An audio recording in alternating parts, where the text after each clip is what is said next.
নমস্কার, আমি শঙ্কর মণ্ডল, রেডিও সুন্দরবন 91.2 FM-এর পক্ষ থেকে আবার আপনাদের সামনে এসেছি। আজকের বিষয় আমার পশ্চিমবঙ্গে বঙ্গ রাজনীতি নিয়ে সংক্ষিপ্ত আলোচনা। যে আমরা দেখেছি যে পশ্চিমবঙ্গের তৃণমূলের যে 15 বছরের রাজত্বকাল এবং সেই রাজত্বকালে যারা বেশি বেনিফিটেড হয়েছে, অর্থাৎ যারা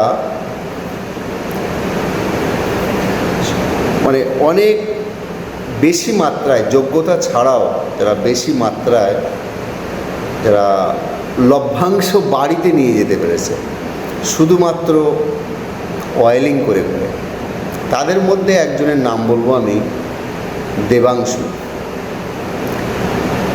দেবাংশু। তৃণমূল ক্ষমতায় আসার আগে দেবাংশু নামটা আমরা কোনোদিন শুনিনি।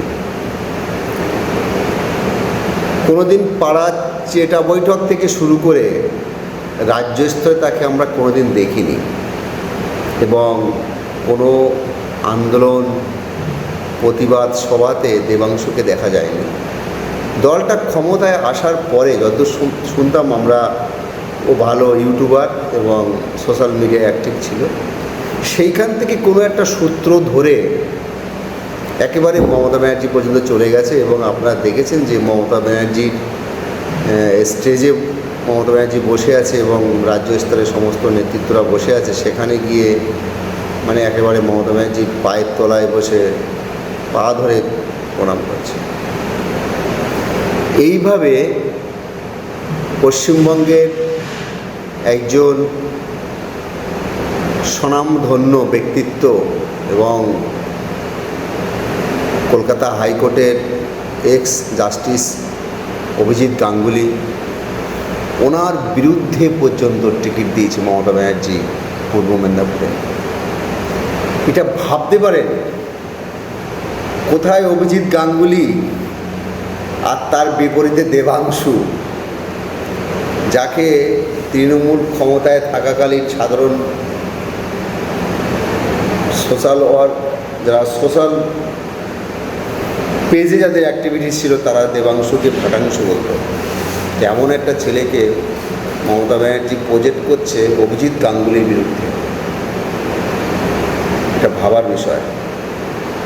এবং 2026-এ এসে আমরা দেখছি হুগলি জেলার চুঁচুড়া বিধানসভায়, যেখানে তিনবারে বিজয়ী বিধায়ক এবং বর্ষিয়ান লিডার অসিত বাবুকে সরিয়ে দেবাংশুর মতো একটা কি বলা যায় 440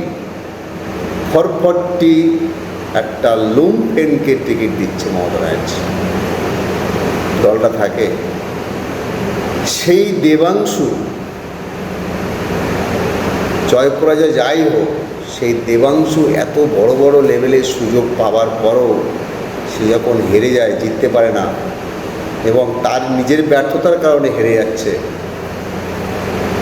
তারপরে সে আজকে তৃণমূলের সমালোচনা করছে। তৃণমূলের সমালোচনা করার 1% কি যোগ্যতা আছে দেবাংশু? যে ছেলেটা পায়ে ধরে চেটে শুয়ে পড়ে তেল মেরে পলিটিক্সে জায়গা করেছে, যার কোনো যোগ্যতা নেই। যে ছেলেটা টিভির বাইটে গিয়ে তাকিয়ে থাকতো অপোনেন্ট পার্টির দিকে, একটা সঠিক বাইট আমরা কোনোদিন দেখিনি, একটা তর্ক বিতর্কের জায়গায় আমরা তাকে কোনোদিন সঠিক কথা বলতে দেখিনি। সে ঘেমে যেত এবং জল খেত। তার মতো ছেলেকেও মমতা ব্যানার্জি 4% করে টিভি শোতে পাঠাচ্ছে, লজ্জার বিষয়। এই ধরনের ফেকদেরকে অভিষেক ব্যানার্জি এবং মমতা ব্যানার্জি দুজনে মিলে নেতা করেছিল। যারা 98 সাল থেকে দলটা করেছিল, যাদের গ্রহণযোগ্যতা ছিল, যারা বারবার জিততে পারত, তাদেরকে এই দলটা কোনোদিন ভাবেনি। যারা বারবার জিতবে, যারা মানুষের আশীর্বাদ নিয়ে জনপ্রতিনিধি হবে, তার মাথায় যেই নেতা নেত্রী হোক না কেন, তাকে কিন্তু সে কোনোদিন টাকা দিয়ে সম্মান জানাবে না, তাকে কিন্তু কোনোদিন তেল দিয়ে সম্মান জানাবে না। একটা ছেলে গ্রাসরুট লেভেলে পলিটিক্স করে, একটা ছেলে মকডালে করে, স্টেট লেভেলে করে, একটা ছেলে সেন্ট্রালে করে, কিন্তু যে লেভেলেই করুক, যার জনগণের সমর্থন আছে এবং গ্রহণযোগ্যতা আছে, সে কিন্তু, আমি বলবো, সে যে পলিটিক্সই করুক, সে ডান বাম মধ্য যে পন্থী হোক, সে কিন্তু কখনো কারোর কাছে মাথা নোয়াবে না। এইটা কিন্তু আপনাদেরকে ভাবতে হবে। এবং আমি মাথা নোয়াতে পারি না বলে আমি বাদ। এইভাবে হাজার হাজার হাজার মেরিট ধ্বংস হয়ে গেছে তৃণমূলে। এবং যারা ষষ্ঠাঙ্গে প্রণাম করতে শিখে গেছিল, তারা তৃণমূলের এমএলএ এমপি হয়ে আজকে তারা বিজেপিতে। যারা ষষ্ঠাঙ্গে প্রণাম করতে শেখেনি, যারা জনার্দন জনতার রায় নিত, যারা জনগণের কাছে মাথা নোয়াতো, তাদের মাথায় বাড়ি দিয়ে দিয়ে বসিয়ে দিয়েছে তৃণমূল নামক দলটা। আজকে তার জেতা এমএলএ, আজকে তার সিম্বলে জেতা এমপিগুলো কোথায় না যাচ্ছে, কোথায় না যাচ্ছে। এদের ভবিষ্যৎ কি? এদের কোনো ভবিষ্যৎ নেই, এদের রাজনৈতিক কোনো ভবিষ্যৎ নেই। আমরা কিছু কিছু ক্ষেত্রে দেখেছি, যখন কোনো একটা ঘটনা ঘটে, তখন দেখবেন গ্রাম কি শহর কি, মানুষ সব ছোটাছুটি করে, ছুটে বেড়ায়। তা এরকম একটা ঘটনার কথা বলি। একজন একেবারে প্রান্তিক একটা মানুষ ছুটছে, পিছনে ছুটছে। তা তাকে একজন মানুষ ডেকে বলল, তুই ছুটছিস কেন? তোর ছোটার কারণ কি?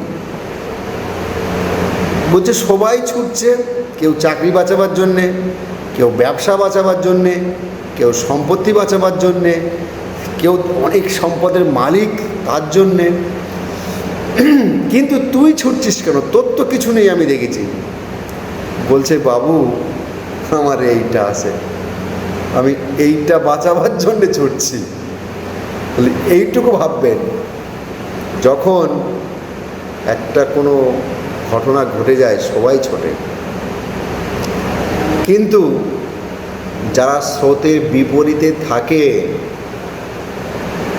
যারা স্রোতের বিপরীতে সাঁতার কেটে কেটে যারা একটা কিনারায় ওঠে, তাদেরকে কিন্তু তৃণমূল কোনোদিন দেখেনি। তাদের মেরিটগুলোকে কিন্তু কোনোদিন মূল্যায়ন করা হয়নি। আজকে দিনে বর্তমানে যে গভর্নমেন্ট এসছে, সেই গভর্নমেন্টের অনেক হেভিওয়েট তৃণমূলের বঞ্চিত শ্রেণীতে ছিল। তৃণমূল তাদেরকে মূল্যায়ন করেনি। তারা আস্তে আস্তে আস্তে আস্তে তারা কিন্তু বিজেপিতে চলে গেছে, এবং বিজেপি নামক দলটি তাদের মূল্যায়ন করেছে, তাদেরকে সম্মান করেছে, তাদেরকে পদ দিয়েছে, এবং তাদেরকে সঠিক দায়িত্ব দিয়ে পরিশ্রমও করিয়ে নিয়েছে, এবং তারাও আজকে সাকসেস, তারাও তাদের যোগ্য সম্মান পেয়েছে। এই যোগ্য সম্মানটা তৃণমূল নামক পিসি ভাইপোর কোম্পানি দিতে পারেনি। কারণ তারা ভেবেছিল সিপিএম 35 বছর, বাংলার মানুষ চেঞ্জ করতে ভুলে যায়, আমরা কিছু না হলেও 25-30 বছর টেনে দেব। কিন্তু না, বাঙালি, এই বাঙালি ভারতবর্ষের স্বাধীনতা সংগ্রামে এরাই প্রধান ভূমিকায় ছিল, এবং ভারতবর্ষকে এরাই নেতৃত্ব দিয়েছিল। রাসবিহারী বসু জার্মানে গিয়ে আজাদ হিন্দ ফৌজ গঠন করেছিল, এবং নেতাজি সুভাষচন্দ্র বসু ভারতবর্ষ থেকে আফগান হয়ে, কাবুল হয়ে, জাপান থেকে জার্মানিতে গিয়ে সেই আজাদ হিন্দ বাহিনীকে নেতৃত্ব দিয়েছিল, এবং আজাদ হিন্দ ফৌজ গঠন করে সেখানে প্যারালালি ভারত সরকারের কার্যকলাপ চালিয়েছিল ভারতবর্ষের বাইরে থেকে। অতএব বাঙালির দেশ, বাঙালির আন্দোলন, বাঙালিকে তো ভুললে চলবে না। মমতা ব্যানার্জি, আপনিও একজন আন্দোলনকারী নেত্রী। আপনি যখন পশ্চিমবঙ্গে সিপিএমের বিরুদ্ধে নেতৃত্ব দিচ্ছেন, আপনার নেতৃত্বে বঙ্গের মানুষ না, দিল্লি থেকে রাজনাথ সিং থেকে আদবানি থেকে অটল বিহারী সবাই আপনাকে সমর্থন জুগিয়েছে। এবং আপামর বিজেপি, তৃণমূল, কংগ্রেস আপনাকে সবাই সমর্থন দিয়েছিল যে আপনি একমাত্র বাংলার পরিবর্তনের মুখ। তখন আপনাকে অগ্নিকন্যা বলা হতো। আপনার নেতৃত্বে বঙ্গের মানুষ লড়েছে, বিশ্বাস করেছিল। কিন্তু যখন আপনার পতন হচ্ছে, তখন কিন্তু এই বাংলার মানুষ আপনাকে বলছে আপনি ডাকাতের রানী, লুটের সাম্রাজ্যের রানী। এবং আপনার ভাইপো একজন তোলাবাজ সিন্ডিকেট কাটমানির লিডার। তাহলে আপনার যে উত্থানটা, যে সময় আপনার হাতে পয়সা ছিল না, ছিল ভারতবর্ষের পুরো সম্পদ, বাংলার পুরো সম্পদ, বাংলার মেরিট, মেধা, বাংলার মুভমেন্ট ছিল। কিন্তু আপনার যখন পতনটা হচ্ছে, তখন কিন্তু দেবাংশুদের মতো 440 বাচ্চাগুলো আপনাকে কিন্তু চাটি মারছে, যারা ভারতবর্ষের পার্লামেন্টের টিকিট পেয়েছিল, যার একটা ওয়ার্ডে, আমি ওয়ার্ড বলবো না, যার একটা গ্রামে, একটা বুথে জেতার ক্ষমতা রাখে না, তাকে কিন্তু আপনি রাজ্য স্তরে পদ দিয়েছিলেন। তাকে কিন্তু আপনি 3 বারের জেতা বিধায়ককে লাথি মারতে আপনার বুক কাঁপেনি। আপনি সেখানে তাকে বাদ দিয়ে আপনি দেবাংশুকে তোলার চেষ্টা করেছিলেন। এই দেবাংশুদের দোষ বলবো না, কারণ এই ধরনের মানে ওয়েলিং পার্সন, মানে সেটা কী বলে, যেটাকে আপনার যেই চাটা বাংলার ঘরে ঘরে অনেক আছে, তারা চেটেই বেরিয়ে যাবে। তারা মুভমেন্ট বোঝে না, তারা আন্দোলন বোঝে না, তারা মেধা বোঝে না, তারা সরু লাইন দিয়ে ঢুকতে চায় সব সময়। কিন্তু সরু লাইনকে আটকাবার দায়িত্ব তো আপনার ছিল। কে ভালো কে খারাপ সেটা কিন্তু আপনি দেখেননি। কে কারা আপনাকে আন্দোলন করেছিল 98 সাল থেকে, কোন ছাত্রছাত্রীগুলো কলেজ আন্দোলন করেছিল, কলেজে কলেজে তৃণমূলে পতাকা উড়িয়েছিল, ধ্বজাটা উড়িয়েছিল, তাদের কিন্তু আপনি খোঁজ নেয়নি ক্ষমতায় বসে। আর আপনার ভাইপো প্যারাশুট থেকে নেমেছে রাজত্ব পেয়ে, এখন কিন্তু আর ঘর থেকে বেরোচ্ছে না। বিজেপির দয়ায় এখনও স্টিল নাও, আমি বলবো বিজেপির দয়ায় এখনও স্টিল নাও বাড়িতে। যত সময় অ্যারেস্ট করছে না, তত সময় দয়া বলবো আমি। কারণ বিজেপি গ্রামের একটা পঞ্চায়েত মেম্বারকেও অ্যারেস্ট করে দিচ্ছে এই মুহূর্তে। সেখানে পশ্চিমবঙ্গের সর্বময় কাটমানি তোলাবাজ সিন্ডিকেটের লিডার অ্যারেস্ট হচ্ছে না। এটা কি বাংলার মানুষ বুঝতে পারছে না? এইটা মাথায় রাখবেন, একদিন না একদিন ওর তিহার যাত্রা হবেই হবে। কিন্তু যত সময় হচ্ছে না, তত সময় বিজেপির দয়ায় আপনারা আছেন। কারণ একটা চুনোপুঁটি বাদ যাচ্ছে না, সেখানে হাওয়াই চটি কী করে ছাড় পায়, এইটা কিন্তু বাংলার মানুষের মনে মনে গেঁথে গেছে। যে একটা চুনোপুঁটি বাদ যাচ্ছে না, সেখানে নবান্নের যে পরিচালক কমিটির হাওয়াই চটি, তার ভাইবো কী করে বাদ যায়, এটা কিন্তু আমাদের মনে গেঁথে গেছে। এই যে বাদে আপনি আছেন, এখনো পর্যন্ত কোমরে দড়ি পড়েনি, এটা কিন্তু বিজেপির সৌজন্য হোক আর মার্সি হোক, দয়ায় হোক, আপনাদেরকে ছেড়ে রেখেছে। তাই আজকের আমার আর এই রাজনৈতিক আলোচনা দীর্ঘায়িত করব না, এখানেই শেষ করছি। সবাইকেই অনেক অনেক ধন্যবাদ, শুভেচ্ছা, অভিনন্দন, ভালোবাসা। রেডিও সুন্দরবন 91.2 FM এর পক্ষ থেকে আবার দেখা হবে।